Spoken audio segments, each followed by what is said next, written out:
લીધો છે. આપ ચાહો તો અહીંયા આના 2 પાર્ટ કરીને અહીંયા હુક લગાવી શકો છો, અહીંયા વેલ્ક્રો લગાવી શકો છો, જેમાં આપને સહુલિયત હોય. હવે આપણે એક લાસ્ટ પાર્ટ જે બચ્યો છે એ જોઈએ કે આપનો જે મેઇન પટ્ટાઓ છે એ લગાવવાના બાકી છે. પૂરો એપ્રન રેડી છે. હવે અહીંયા શું કરશું આપણે કે અહીંયાથી 3 ઇંચ નીચે લેશું. આ જે ભાગ છે અહીંયા, આ જો આ જે અહીંયાનો ભાગ છે એનાથી 3 ઇંચ નીચે લેશું. ઓકે, અને આ પટ્ટા નીચે અટેચ કરી કરશું. અહીંયા આમ થોડું મજબૂત 1-2 સિલાઈ લેજો તો મજબૂત બેસી જશે. 2 સાઈડ આમ પટ્ટા લગાવી લેશું. જેમ આપણે એ કરું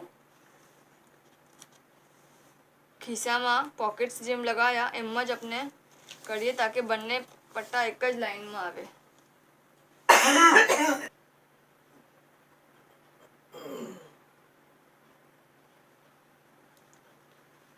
સેમ વે આપણે નીચે લગાવી દઈશું.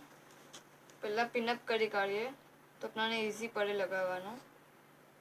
અહીંયા 3 ઇંચ નીચે રાખીને. ઓલ્સો હજી એક વાત કે પોકેટ્સ આમ આપણે સીવી નાખશું. અહીંયા પોકેટમાં અહીંયા લેસ નથી લગાવી કેમ કે આ વ્હાઈટ લેસ છે, તો પોકેટમાં હાથ આપણે નાખીએ તો ખરાબ થઈ શકે છે, તેથી નથી લગાવી. અહીંયા આપણે यहाँ भी લેસ લગાવી શકીએ છીએ જેમ આપને બતાવેલું, લેકિન અહીંયા લેસ નથી લગાવી કેમ કે ઓપન સાઈડ પર વ્હાઈટ લેસ હોતે તો ખરાબ થઈ જઈ શકે છે, તેથી અહીંયા લેસ નથી લગાવી. અગર આપની ડાર્ક કલરની લેસ હોય, રેડ કે બ્લેક કલરની, ડાર્ક બ્લુ કલરની, તો આપ બેશક અહીંયા બી લગાવી શકો છો. બહુ ફાઇન ફિનિશિંગ આપે છે. આપનું એપ્રન રેડી છે. આપણે આ લાસ્ટ બેલ્ટ લગાવી દીધો છે. ઓકે,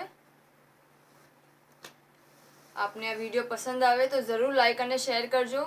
ઓલ્સો કમેન્ટ જરૂર કરજો કે આપનું એક્સપિરિયન્સ કેવું રહ્યું આપે આ બનાવ્યું તો, અને ઓલ્સો આપને જે શીખવું હોય એ બી જરૂર અમારે કહેજો. અને અમારા રેગ્યુલર અપડેટ્સ આપને મળતા રહે એટલે અમારી ચેનલને સબસ્ક્રાઈબ કરજો. Thank you.